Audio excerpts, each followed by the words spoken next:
It's time to take command with former NFL tight end Logan Paulsen and former Commanders beat reporter Craig Hoffman. What's up? What's happening? Welcome in. It's the Take Command podcast. I'm Craig Hoffman. He is Logan Paulsen.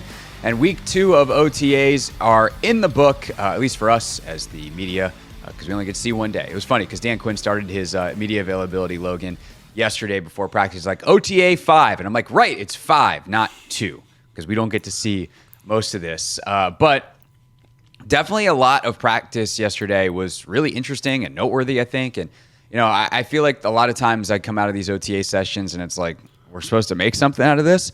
But I feel like yesterday there was actually like quite a bit of meat on the bone. I actually walked out of Ashburn yesterday. Like, I think we got enough for a radio show. I think we got more than enough for a podcast. We can start with quarterback in a second, Logan. But did you feel like there was just a lot to take in yesterday like I did? Or is it just, you know, I don't, for whatever reason, am I reading too much into this stuff? No, I think that's the thing is like, I always am trying to manage with myself, right? It's like, it's your one time a week to like watch practice, get a feel for the players, get a feel for the depth charts, get a feel for utilization, see kind of how they're doing different stuff. But it's such a small percentage of the overall picture, right? So it's like, and it's also, you got to remember that it is off season. It's like OTAs. It's not even technically mandatory yet. Obviously, it's like voluntary mandatory or whatever that is. But I'm always kind of reminding myself, like, you want to make like big sweeping conclusions, but ultimately you just need more data points.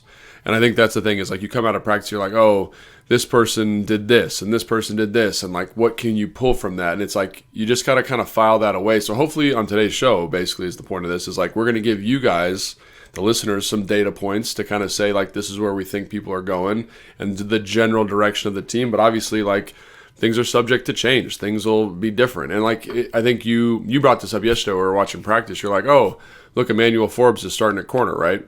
And that's great. He's starting at corner. And I know a lot of people were kind of making a big deal out of him not starting at corner, but it's part of a bigger picture, right? And I think we're just giving data points and hopefully the fans can kind of get a semi-visual of what's happening at practice and the direction this thing's going.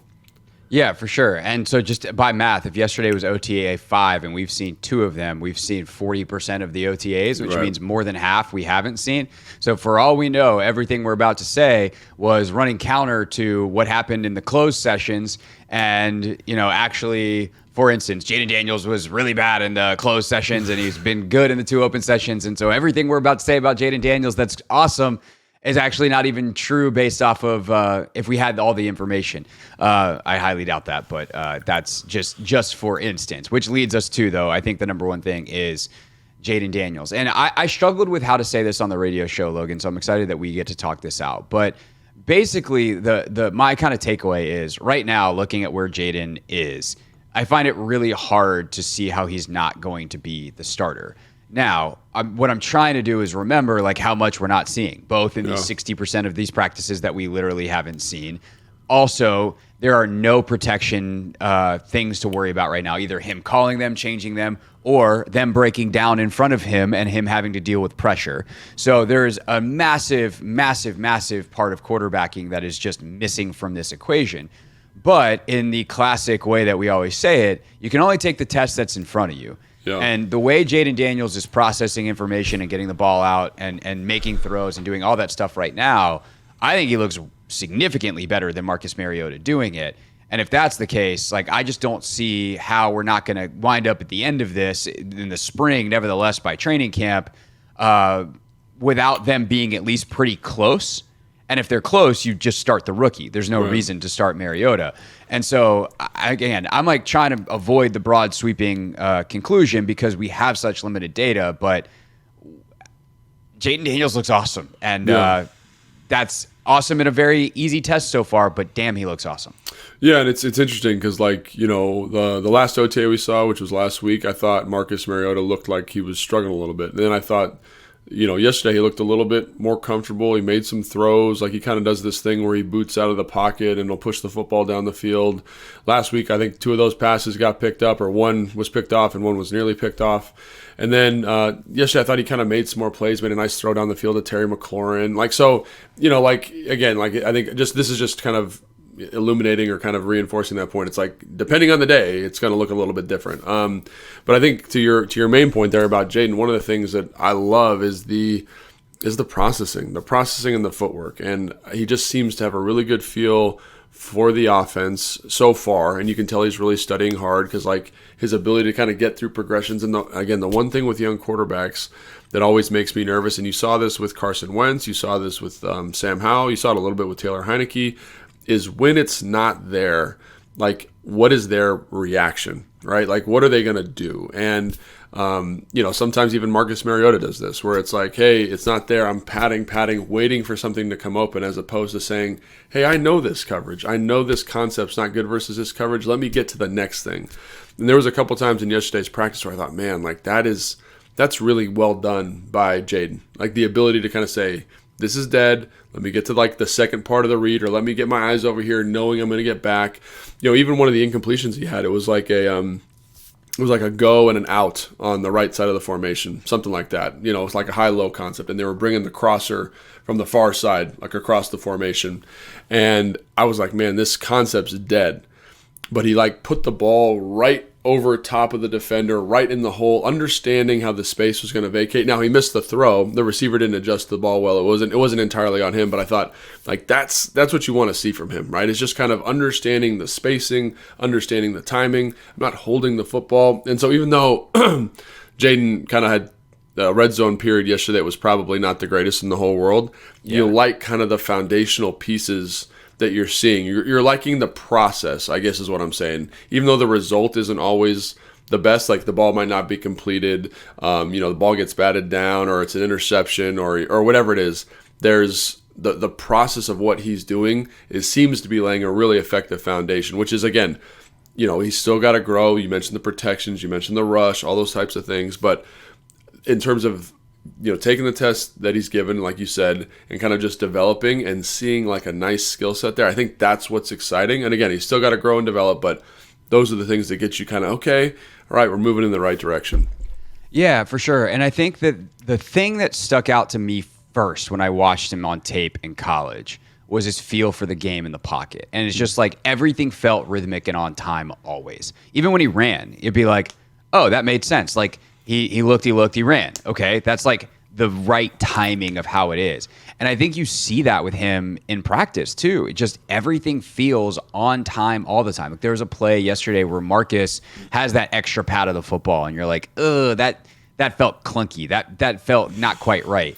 And with Jayden, it's always on time. And he also, we talked about this on the sideline yesterday as we were watching. When something was dead and he did have to run around and extend, there's a calmness to how he did that. That was great. And then the last example I'll even use, Logan, is in 2-minute yesterday, which is the first time we've seen 2-minute or any kind of move the ball drill. The move the ball drill is a specific drill that kind of comes out of the Andy Reid school of like, this is a conditioning drill. We're going to run 18 plays no matter what and move the ball down the field. But like the first time we saw the ball moving down the field in a drill yesterday in a 2-minute situation, and he realizes the concept is dead. He's got nothing. And within 3.5 seconds, he throws the ball 5 yards out of bounds over a receiver's head down the field because he just knows this is a safe incompletion, no grounding, no nothing. I have nothing. It's 2-minute. I can't waste time. And the quickness with which he comes to that conclusion and executes a throwaway, like, okay, how much are we going to really laud a throwaway? But for a rookie in a 2-minute drill, like situationally to understand that and to realize like it's not worth running around and wasting time here, that's big time quarterbacking stuff. And I think that's the stuff you just love about him, is that ability to understand time, score, situation, down, distance, all of the factors, and operate on schedule. Yeah, no, I totally agree. That's, again, and it's small pieces, right? But I do think like that awareness, again, is just super high level. Like it just shows some maturity. It's like, hey man, 14 seconds left, 2-minute drive. We got like a little wheel post out kind of combination. We're trying to hit the out. It's dead. They're playing some kind of 2-man or match coverage, whatever it is. And it's really muddy. There's no throw. And it was like, I got to the top of my drop and I know it's muddy. The ball's out. And he just sailed it right out. And I just thought like there's a maturity to that decision. There's a maturity to that process. And again, like it's hard to, it's going to sound like we're gushing over this small thing, but these are the things, like when you stack them up, like how he works his progressions, how he makes these decisions, you're like, man, this is really nice. And I think the other thing you see in practice too is like the deep ball accuracy. It's one of those things where you're like, how significant is this long term? Is this going to transfer from college to NFL? But he just lays it in there so nice. I think, Jahan, I don't know if was that Jahan? The one right in front of us? Yeah, and then there was one, too. Which, by the way, the Commanders put up on Instagram if you want to see the throw. Just an absolute, like, I said, I used this analogy, whatever figure of speech this is yesterday on the radio show. Like, remember that Will Smith movie where he could, like, pause time? He had, like, a remote. Was that a Will Smith movie? Or I think it was a Will Smith movie. Was that Adam Sandler with that remote movie? All right, now we're getting maybe there was both. I don't know. Maybe it was an Adam Sandler. I don't know. There's someone had a remote movie. That's the first. If it is Adam Sandler, and I'm just mixing my movies because I didn't see either of them. I remember the concept of the movie. Yeah. That's the first time anyone's mixed up Will Smith and Adam Sandler. Anyway, whatever that movie was, where the famous actor had the remote that you could pause time. Yeah. If we could have paused that and walked up with the football and put it in Jahan's hands and then walked back to our spot on the sideline and hit play, we could not put the ball better than Jayden Daniels put that ball, dropping it in the bucket from 30, 40 yards away. Yeah, and I think you also had 1-2 Diami in the red zone too. It's just a good feel. And also, I know we're talking about Jayden right now, but let's talk about Jahan for a second. Like, one of the things I love about that play from Jahan was, like, last year he was always a little bit, I don't want to say muddy, but it wasn't like super clean off the line of scrimmage versus press coverage. And I felt like I saw a guy with a release plan, used his hands well, was able to stack the defender and have a little bit of contact down the field and make that play. So some of those issues that we talked about in terms of physicality at the line of scrimmage, physicality at the catch point, again, it's one play, so you can't do one play scouting. You got to look at more data points, obviously. But that was really nice to see because that's not something we saw a lot from him last year. So on this play that was really significant in practice, you saw a great throw by Jayden, but also you saw a lot of, I think, personal and professional development by Jahan, which is great to see. So. Yeah, definitely love that. All right, let's give something to all the people out there who think that we're Jayden Daniels haters still. What about that red zone drill? Because Marcus wasn't particularly good. Like, it's a tough spot for the offense, and I also wonder, like, if Jayden is not allowed to run in that drill and Marcus is not allowed to run in that drill because they definitely were just trying to squeeze balls into tight spaces, which sometimes is the red zone. But you're also like, I don't know, fellas, y'all got pretty good feet. Maybe let's try to run for a pylon here. So what did you make of that red zone drill where there were quite a few interceptions by both of them, but I think Jayden threw 2 in about 10, 12 plays. Yeah, I think one of them was called incomplete, but it's for all intents and purposes. Oh yeah, that's right. It was like out of bounds. Yeah. One foot down, but yeah. But yeah, so basically, like, the thing about red zone in training camp or OTAs or mini camp is it's really hard to be successful because, like, that's a phase of the field where you're going to be pretty game plan heavy. You're going to be like, this is what this team does. These are our concepts to beat it. These are our formations that are going to give them a hard time. And they're just kind of trotting out like basic stuff. It's like, hey, this is our 3x3. This is our 3x2 empty. This is our bunch with the one receiver away. Like, and we're going to run like our, what I would call a spot concept. We're going to run like our chair concept. And those, while really good concepts that are good versus a lot of different coverages, like, they're not good versus every coverage, and they're especially not great in the red zone if they're not laid out against the right coverage. So I think that's one thing. Also, I think it's been really cool to watch the defense go from practice 1 or whatever OTA, whatever last OTA we saw to this one, because I thought they did a really good job of kind of disguising coverages. Like, there was a situation where the offense was in a bunch, and it looked like the defense was in quarters. So, you got your corner, your safety, your corner across the back end. And versus a bunch, you're going to play like a box coverage. So you're going to have like 4 over the 3 in the bunch. And I was like, oh, you know what this is. And so if you're running like spot concept, which is what they're running, you're just going to drill the spot right now because, like, you're going to be in between these 2 bottom pieces of the box, so to speak. But at the snap, they did a really good job of rotating from this quarters box looking coverage down into what I think was cover 2. You know what I'm saying? And it messed me up enough, and it messed Jayden up enough where he's got to hold the football. And then that's the one where he runs out to his right and tries to lay the ball in late to I forget who the receiver was, but Blue basically intercepts the ball on the sideline. He was out of bounds. But I think, like, yeah, as much as it's an indictment of the quarterbacks a little bit, I also think like that drill in that situation is really favors the defense, for Marcus and for Jayden. Like, so like when you're evaluating the play, you got to be like, all right, the defense kind of, that's the other thing. The defense knows what you have in. They've seen it. They're getting familiar with like your splits and your spacing, especially in the red zone. And it's like, okay, they run these 4 plays. And so we're going to kind of anticipate that. And that's good defensive football. But in a regular game plan, we'd as an offense, I say they would kind of do some different stuff, do some different formations to kind of put you in a little bit more of a bind. And I think it just makes those windows extra tight, makes the timing extra important. And if you're not dotting your I's and crossing your T's as a receiver and a quarterback, like the defense is going to win that down. Yeah, no, definitely. This is one of many annual reminders that during the spring and summertime, certain drills are designed to be won by one side of the ball or the other. And that's a defensive drill. Red zone 7-on-7 with this little of the playbook in, because that's another thing too. The amount of plays in, like, you're going to game plan week by week and add a bunch of stuff as an offense. Defenses typically play pretty similar stuff in the red zone because you can cover most of the field because you're not all of a sudden worried about getting beat deep. And so there are just coverages, a lot of quarters, red quarters, is a lot of teams will call it, that red zone quarters, where you kind of just push slightly off the end line, but you have a lot of stuff covered. There's not a lot of gaps underneath. And that's all you need to install, and you're set for the red zone. Unless you have specific plays to manipulate it, it's going to be tough sledding for the offense. So we're not actually hating on Jayden Daniels, but it definitely was the hardest period, I think, for the offense. But again, that's by design.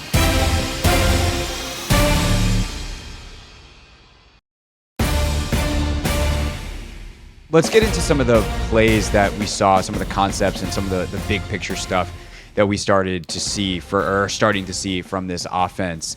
I think it's interesting. Brian Robinson yesterday was asked by JP about kind of what's different this year offensively, and he's like, "Look, I don't want to give away too much." Always a good, smart thing to say for you offensive players out there. But he's like, "We'll be more up tempo. I think we're going to be a lot more no huddle." So we know that is going to functionally change. But as you start to look at some of the X's and O's, and I get the good fortune of peeking over your shoulder at your notes and you're drawing up plays on your roster and stuff. How familiar is some of this stuff to you, and how much is different and maybe coming from the air raid tree and stuff that Cliff is bringing? Well, I think a lot of it is from the air raid tree, but like we've talked about before, like the air raid is the NFL now. Like they're kind of intertwined in terms of concepts and how they execute. And so you're going to get high-low concepts. You're going to get floods. You're going to get zone overloads. You're going to get, zone beaters. And it's just about how formationally do they get to them. And I think one of the things that's, again, the advantage of the air raid is that you can go hurry up, because the offense is, I don't want to say simple because that sounds like I'm being pejorative to the air raid, but it allows you to play fast, right? It's like, these are the concepts. I can signal everything. I can sometimes change the play at the line of the scrimmage to a concept that I want versus the coverage that I'm seeing, which is great. So I think it gives the quarterback a lot of autonomy. It gives the coordinator a lot of autonomy, especially if they're getting up to line of scrimmage quickly. He can be like, "Hey man, let's check let's check the 2 receiver side to this concept." And I felt like, I don't know if this actually happened, but I felt like in the practice I was like, "Oh, like I wonder if they switch this concept to kind of maximize this coverage, for the offense." So I think basically, long story short, you see drive, you see like chair, you see all the normal stuff you'd see in an offense, but just how they're getting to it from a tempo standpoint is the thing that I think makes it unique. And I think that's good, because ultimately, like, what that tempo does is it simplifies defenses, because it makes it harder for the defensive coordinator calls defense. So for example, when I was here in 2012, we had a lot of these similar concepts in a lot of similar packages, right? We called it the Apache package, which was like not 2-minute, but not regular offense. It was like a hurry up type of thing, like an Apache helicopter. And it simplifies defenses. So it goes from you're getting exotic blitzes, you're getting stunts, to you're getting cover 2. You're getting cover 2 every single time. And so as an offensive player, it's awesome. You know what I mean? It's really easy to be like, okay, great, we're doing that. And I think when you look at, play calling, if you can stress the defense in that way, it makes it so much easier for you. So I think that's something that really sticks out to me. And I think, again, the quarterback's done a really good job executing it. Yeah, definitely. Anything else specifically from the plays or some of the concepts, some of the players, the way they're running things that you wanted to point out before we shift to the guys who weren't running plays yesterday, the big fellas who continued to go through a bunch of drills and I know we want to talk about as well. Yeah, I think, obviously Terry McLaurin's big catch up the sideline, like just in the drop back game, again, maybe this is something that's happening around the NFL that I just have not been paying attention to. Just their ability to just hit goes consistently in practice has been pretty impressive to me. The one to Jahan, the one to Terry, the one to Diami, like very impressive. And I think the one to Terry, like it just shows you again, like the flexibility of hurrying up, right? They're kind of running like this, like little, I don't know if it was an out and up or like a stutter and go, but like he gets Benjamin St-Juste, and I think Marcus Mariota delivers a really nice ball to Terry. So, you have these receivers, these playmakers that can, be dynamic down the field, and it's nice to see them getting down the field in like normal drop back stuff, which is great to see. So I love that. We talked about the play to Jahan already. Another guy that stuck out to me a little bit was Bryson Tremaine. I mean, every time I watch him, like he's big, he's fast, he's physical. Like there was a little high-low concept where the back runs up and runs like a little 5-yard sit and then breaks out. He's running like a 10-yard speed cut in. And the timing from the quarterback to deliver the ball, the ability of Bryson to put his foot in the ground, catch that football was great. The guy that's just been really impressive day in and day out to me is Zach. Again, it's like tight end nuance weirdness, but it's like, I understand, like he understands stems, he understands leverages, he understands how to break the defense's leverages, and he's not running 1,000 miles an hour, but just the maturity of him, I think, has just been awesome to watch. Like the professionalism of him, and a guy that, might be a Hall of Fame tight end, but you can see why. Like just the detailed, and again, he's not burning your face off with vertical speed, but it's like the Jason Witten stuff. Like everyone watches Jason Witten and is like, oh, this guy's super average. But he knows the dark arts. Gets open. He knows the dark arts of running routes. He knows he knows coverages. He knows how to break the coverages. He knows where the space is, and it's just such a valuable tool. Like Zach had a little corner, like they were clearing out. He's running a corner, and just his stem to kind of push the safety and hold that hook player, hold the safety, then break back out to make the throw easier for the quarterback. It's cool to see that. And so there's a lot of guys doing a good job on the offensive side of the football. Another one that stuck out to me on the defensive side. Do you want to wait on that, or we're talking about that now? Yeah, let's wait on defense for a second, because I got a couple notes on a couple of those guys real quick. Yeah. One, just going in reverse order here. Like, it's funny because Zach was such a great athlete when he was younger. And I'm sure he had a lot more fluidity to him. And watching him run now, like it does feel very herky-jerky, like kind of classic white guy tight end. And yet he still finds his way to get open. And like he, as you said, like he just understands the leverages and the dark arts of how to do it. And I covered Witten in Dallas when I was down there, and I hadn't thought about that connection, but like there just is a know-how to get the job done. And I just also can't help but think how much fun it must have been to cover Zach in Philly when he was 24 years old and probably knew, some of this stuff and had a feel for it, but also was like just burning guys with speed and some of the ability to juke guys out. But it is kind of fun to watch him for sure. The other thing I'll say about Terry real quick, that play, the deep ball down the sideline, he came back to the sideline and was chirping because he was like, oh yeah, I guess BSJ had said like, oh, we're on it, like we're on that route, and BSJ thought it was an out, and Terry kind of hit him with a little shake to the outside, gets up, gets vertical on him, and he's like, yeah, I told him we got something for that, something for that.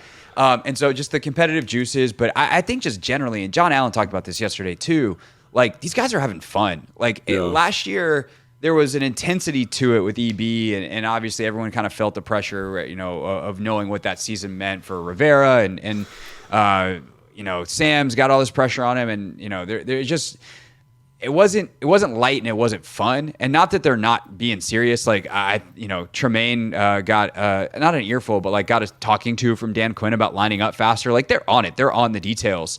In that Tremaine thing was in the 2-minute, and he didn't get set fast enough for DQ's liking. So Dan was like, "Hey, dude, like this is how it's gonna be. Letting you know, like get it done. Okay, cool. We'll keep it moving." But watching Terry just like have fun is really cool. And John talked about like, I didn't necessarily want to go through another rebuild, and then I talked to AP, and now I'm on board, and now being here, like I really love coming to work every day. And he said, we got a lot of work to do. I know we got to win games, and there's a long way to go. But for right now, I'm having fun coming to work. And so the ability to both be effective, but also like have fun playing ultimately a game and creating that kind of perfect atmosphere to learn and grow together as a team. I hats off to the coaches, and we're getting to see it more on the offensive side just because the field that the offense is practicing on is right there for us. But I'm sure this is happening on the defensive side too. But just hat tip the DQ and the staff for seeing that, and to see Terry, a guy that I've known since he was a rookie, like genuinely having a blast competing when that's kind of been gone the last couple of years to this level, I think is great. And you like to see good things happening to good people, and Terry certainly qualifies for that.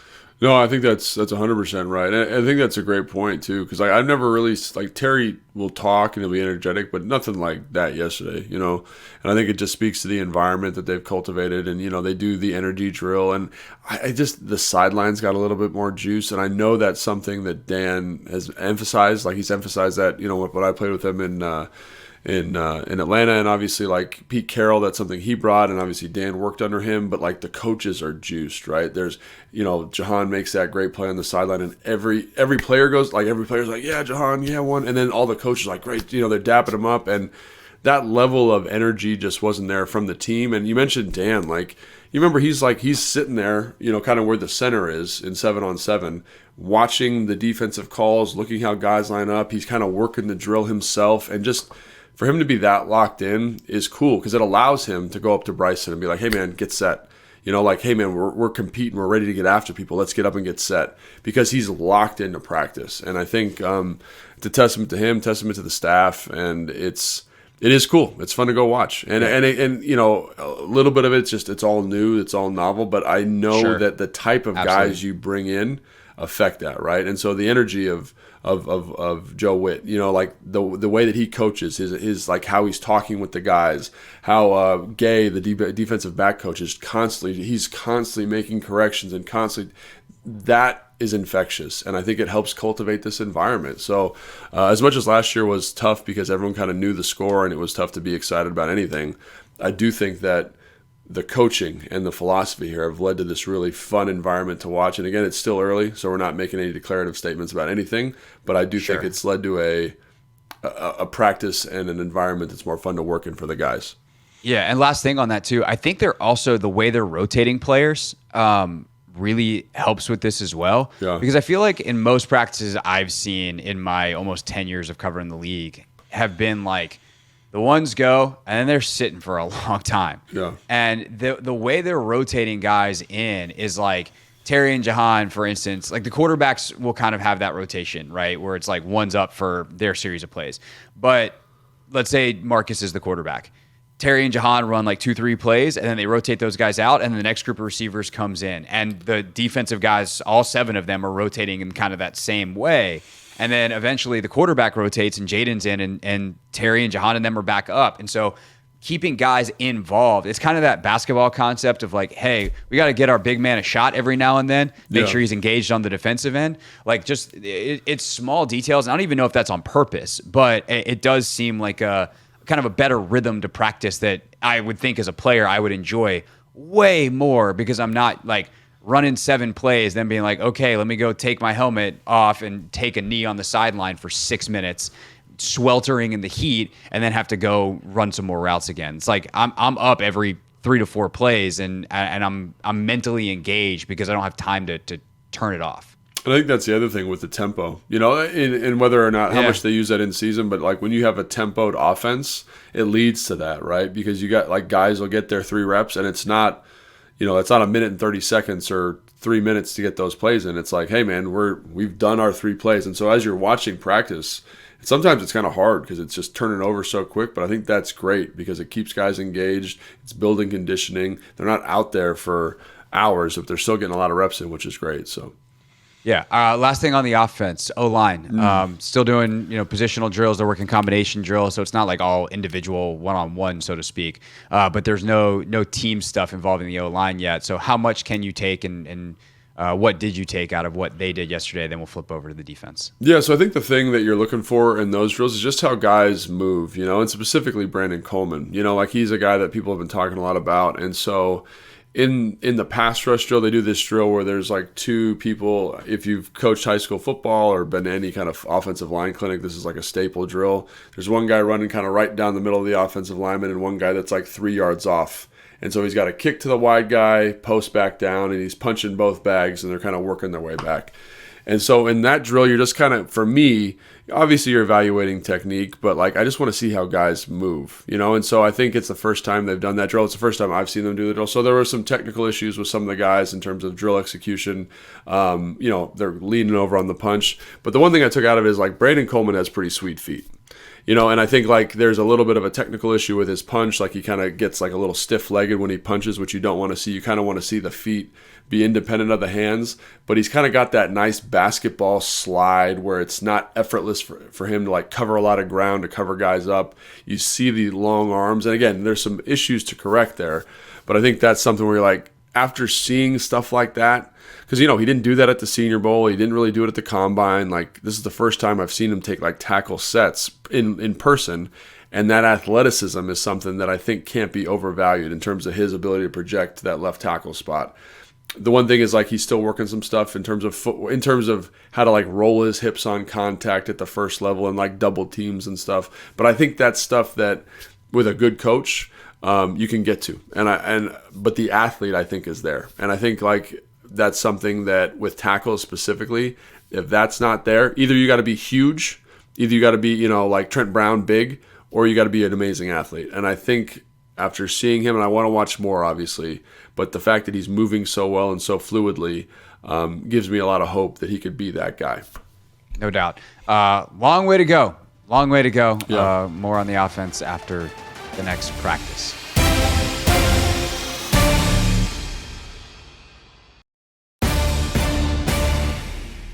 To the defense now, Logan, where we see some more squad rotation. We see Emmanuel Forbes out there with Benjamin St. Juste as the number one corner. We told everyone last week. For all we know, they changed that last week and have been rotating those guys every single day. Next week, it might be Michael Davis and Emmanuel Forbes and Benjamin St. Juste as the odd man out. Who knows? The depth chart doesn't matter. I asked Dan Quinn about that, by the way, and he's like, yes, the depth chart does not matter. But Logan, what did we take away from the defense that continues to make plays? And we talked about the red zone stuff from the offensive perspective, but obviously the defense picking off some balls. Luvu's out there flying around. Shin's out there flying around. What stuck out to you? Yeah, I mean, I think for me, it's the most compelling story of the offseason so far is kind of like how they're using these secondary players, because they have all these kind of it's like such an eclectic group when you watch practice. They've got Dominique Hampton playing like this dime nickel linebacker, and then it's like, well, he's going to be his role full time, and then Jeremy Chin and Quan are going to be the deep guys, and then the next series it's like Quan's playing Jeremy Chin's playing that kind of Buffalo nickel linebacker type player. He's matching up with tight ends, and you see his size and length, and it's like you talk about the rotation on the outside, like who's playing where, how do they kind of maximize these groups. Mike Sanderstill's getting some reps on the inside. Like there was a rep in the red zone where they kind of shifted to a bunch, and Mike's playing the nickel, and so he's communicating the bunch. There's a motion away, right? He communicates the motion, and for a young guy to kind of be so active in his chatter, I thought was really good. And he might be saying the wrong thing, I don't know, but it looked like it was right because Dan's standing right there watching him. And if it's the wrong communication, I'm sure Dan's body language wouldn't have been so like, oh, that's good job. Motion comes back. He communicates the motion. Instead of running out with the motion, he kind of sits in his zone. He takes away the throwing window. And so, like, seeing the young guys come along, seeing the intelligence of these players, that secondary is just going to be so interesting because they've got so many different body types. They've got so many different skill sets, and they just seem already, I know it's still early, to have a really good feel for what people do well and when they want to use people. So that's something that I think is really awesome. And then combine that with kind of their ability already to disguise coverages. I think like that last year during training camp, even with Jack's defense, like you'd be like, okay, this is what they're going to run. They're in like some version of cover 3. There wasn't like an emphasis on disguising it, but they've already started kind of sprinkling some of that stuff in. Oh, are we in 2-man? No, we're in actually Tampa 2. Or is this 0? No, it's Tampa 2 or it's cover 3. And their ability for everybody, even the young guys, to like be flying out of there and run into their hole spots or whatever they're doing, or run into their half field coverage. I just think it's cool. It's a fun group to watch. They play with great energy. And you mentioned this kind of briefly when we were watching practice. Like, are they turning the football over more than last year? And it seems like yes. Yeah. Why is that? I have no idea. Like, it's so funny when you talk to coaches. Like, how do you, like, every coach will say, oh, we got to turn the ball over. Like, everyone will say it. But how do you get it to happen? And I will say this. Of every team that I played with in the NFL, no one talked about turning the football over more than the Atlanta Falcons and Dan Quinn. Like, no one talked. It was, we'd watch a turnover. As an offense and a defense, we'd watch a turnover, every turnover from the week or from the last week in a game, any kind of significant one. The ball is alive. But we'd watch the turnovers from practice. We'd talk about it. Like, we'd talk about the punch, talk about ball security. It just was such a big point of emphasis. So is that why? I don't know. Did you bring a bunch of players that have great ball instincts? Some of these guys, like Percy Butler, is the guy that tips the ball up yesterday, and Pittman gets the interception. You know what I'm saying? In the red zone yesterday with Jahan. So it's like these guys were the same guys that were here last year. Is it just become a point of emphasis? I don't know, but it is cool to see that group fly around. The DB usage, the rotations, all that kind of stuff's been a lot of fun. So. Yeah, I asked Dan when I had him on the radio show right after he got hired, like I don't remember what the question was, but his answer really stuck with me of like, you kind of get what you emphasize. Yeah. And so, it was funny because Jack would always be like, well, we emphasize turnovers. And it's like, okay, well, if you get what you emphasize and you emphasize turnovers, if you take Dan's answer and what Jack said, the last defense should have had a lot of turnovers. And so how good are you at actually emphasizing? And maybe what Jack thought was emphasizing doesn't hold a candle to the amount of emphasis that Dan puts on it. Maybe it is just that, but I think obviously it's going to be some combination of emphasis and thus mindset as you take the field, and then the actual skills themselves. Well, I also think like this is something that's probably ridiculous. I didn't say this in my initial answer, was that I do think you see guys like playing with more confidence to the football. Like they know what they're doing. They know what to expect from the offense. Like they understand, like I can shade this way and force the receiver this way, and I can close this throwing window. And when the ball's out, I don't have to worry about this over here because my responsibility, like they just seem to be a little bit faster to their responsibilities, which again, that might totally That'll help be create turnovers. So that's what I think. And again, it's still early. Like so much like that, we were talking about how the offense doesn't really have all its game plan stuff in. It's simple concepts. I think you're seeing the defense rally to that in a nice way. But fast defenses turn the football over. I think Dallas is a great example of that from last year, right? You know what I'm saying? Yeah. Like they just know what they're doing. They know where they're weak. They know where they're strong. They know their responsibilities. And I think that's the other thing is you're not going to be able to cover every inch of grass, but like know what you need to be taking away and know what's okay if they get you on. Does that make sense what I'm saying? Like totally. know where, I actually wonder if we talk about like emphasizing the turnovers. Like I wonder if Quinn or Witt or whoever is like, if you make a mistake going to try to create a turnover, we'll live with that. Whereas maybe. like we're players in the past and around the league, not just to pick on Del Rio's defense the last bunch of years here, but like, do they emphasize? They emphasize turnovers, but then a player makes a mistake trying to create a turnover, and they just crush that player in the film room. And it's like, okay, well, I'm not gonna be that aggressive again because why would I if I'm just gonna get crushed for making a mistake? Where you do the same thing under a Dan Quinn defense, and he's like, I see your aggression. You're gonna make that play. Like, go do it again. Yeah. And so I don't. That's me wondering aloud.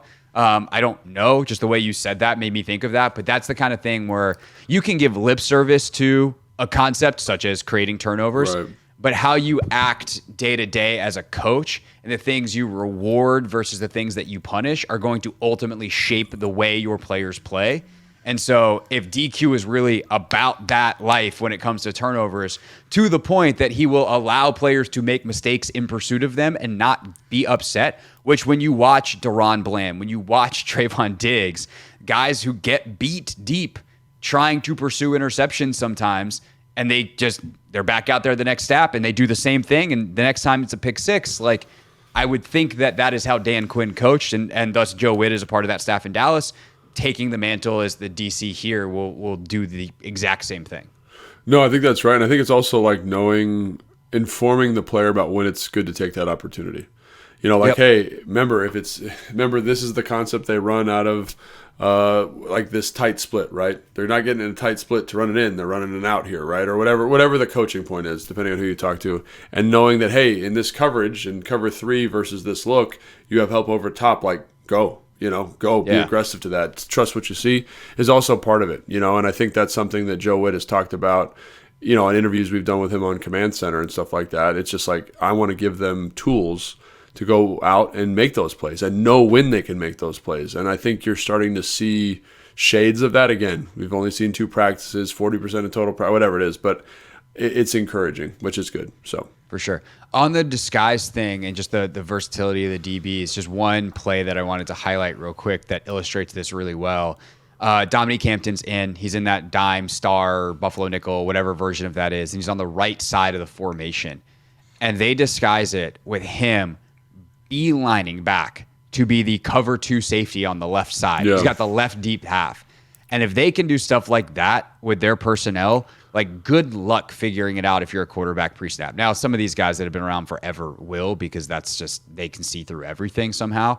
But I've always wondered, Logan, like, hypothetical coaching idea of just, if I was a DC, I would line up in the same, or as close to the same pre-snap look as I could every single snap. It doesn't matter what our actual call is. We're going to line up in a cover 2 shell, and we're going to either play cover 2, or we'll have the corners drop off and we'll be in quarters, or we'll rotate into a single high look, a middle field close type of look. Like, whatever it is, I would start in the same formation every time and basically give the quarterback nothing as often as I can. And I'm sure there are flaws in that plan as to why that actually isn't a thing.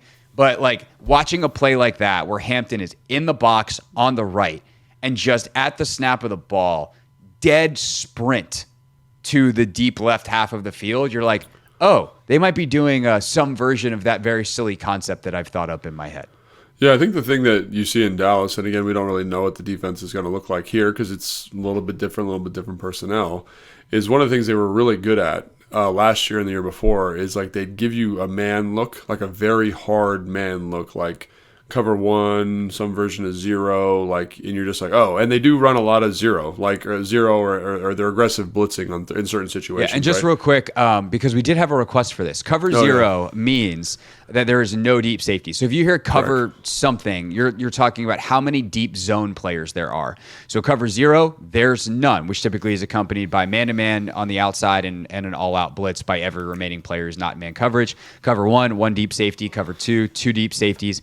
Cover 4, aka quarters, you have 4 deep players. So that's cover 3, obviously 3. So cover 6 and cover 9 get a little more complicated. There's quarter, half, blah, blah, blah. But just to let folks know that don't, cover 0 deep players, no deep help for anybody over the top. Yeah, 100%. And so they would show you those looks, and they were really good at those looks. I think one of the things that the Dallas defense did such a good job of is they have all these great blitzing linebackers and these pieces like, Frankie Louvu or, potentially Jamin Davis or Jeremy Chin, guys that are really good blitzers that are up near the line of scrimmage. And so targeting your protections becomes really challenging. So they'd give you this look. They'd try to get you to check out of something. And you'd say, oh, I got a good man beater on here. And then they'd drop out of it at the snap like absolute maniacs to cut to Tampa 2. And all of these man beating concepts that you had on were completely dead. And they just did that at such a high level. And everyone thinks of, this Dan Quinn defense as being a cover 3 defense, but that's one evolution that I've really enjoyed watching is they've become much more aggressive in terms of running man in certain situations and blitzing.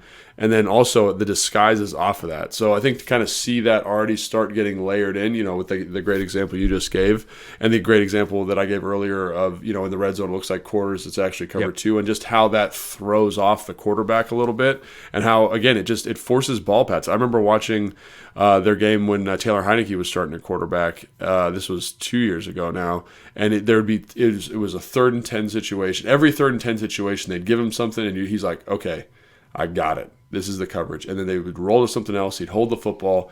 And I know Micah Parsons is a good pass rusher, but the reason he gets sacks is because he's holding the football a little bit longer. And that just little bit of indecision on the quarterback was the thing that in conjunction with a good pass rush, in conjunction with good coverage players, made that defense so deadly. So, again, to that point, it's really nice to see them bringing that here, because I think it's going to elevate the team and it's going to make it a little bit easier on the defensive side of the football to make plays and turn the football over like we were talking about.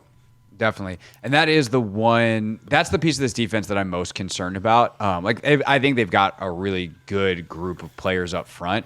I don't know that they have any elite pass rushers. I mean, it's probably the most elite guy is Duran from the inside, but he's not, like, you don't have an 18 sack kind of guy. And that, like, how does that fact marry with what they do on the back end, where you have a higher risk tolerance on the back end when you have elite pass rushers? Because, yeah, go jump that route, because there's no time for a double move when Micah Parsons or DeMarcus Lawrence is coming off the edge. And so who knows? Maybe they coach up, some of these guys and they become way better as pass rushers than we think. And they find ways to generate pressure in other ways. Maybe Luvu comes in and off the edge. Jamin, I know was working some pass rush drills yesterday. I didn't see how those went, but they're trying to find ways they're gonna try to find ways to generate pressure. But it is the kind of thing that for as excited as we are, it's keeping in mind that this is a long-term thing. And like, one of the pieces that is not present yet is an elite pass rusher. And even if they have good ones, the difference that you can create as a defense when you have prime Von Miller, Micah Parsons, one of the Bosas, like, that dude is just different than anything that you're going to have to generate either with extra people or, getting lucky on one guy having a good one-on-one rep. Yeah, I think the thing that gives me confidence is you do have some guys who can win one-on-ones. I think Duran and John, and I probably put Frankie Louvu in that category just after watching him pass rush from last year in Carolina.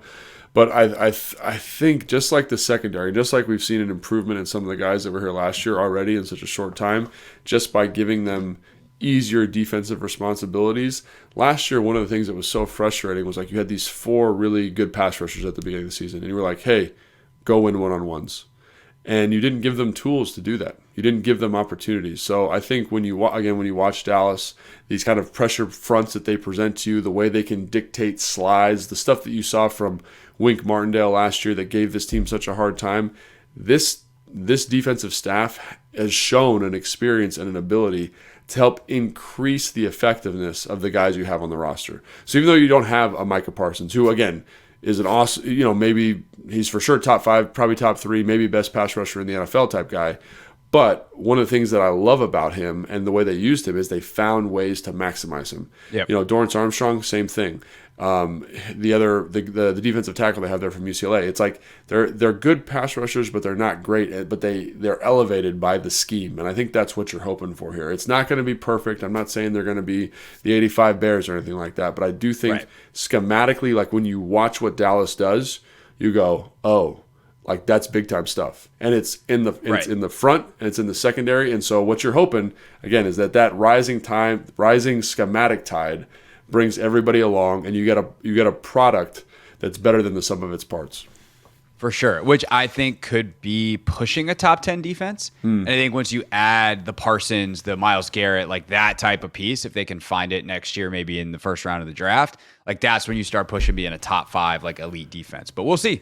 They turned Dallas's defense into a top 5 defense, I believe, year 1 when DQ and Joe Witt got there. But I think that's also the year they drafted Micah Parsons. So those things might have something to do with each other. Next week on the show, I do believe there's another practice next week, so we'll probably be able to do a practice review next week. We didn't get a chance to today talk about Brandon Sosna, the new front office exec that they've hired. I think it'd be good for us, Logan, to maybe try to find someone who knows some of these front office guys that they've brought in. Because they now have, like, a bunch of Ivy League degrees. Sosna's a UPenn guy. Just the total transformation of this front office and this organization under Josh Harris, and, of course, Adam Peters, with Peters being the first piece in. So we'll talk about that next week as well. Until then, have a great weekend. Appreciate everybody watching and listening. If this is your first time or one of your first times joining us, and you're not a regular listener, but you're like, hey, these guys are pretty good, and you'd like to be, go ahead and hit that subscribe button or follow, depending on which app or website you are watching or listening on. For Logan, I'm Craig, and we'll see you next time. Have a great weekend, everybody. Thanks for watching and listening. Take command.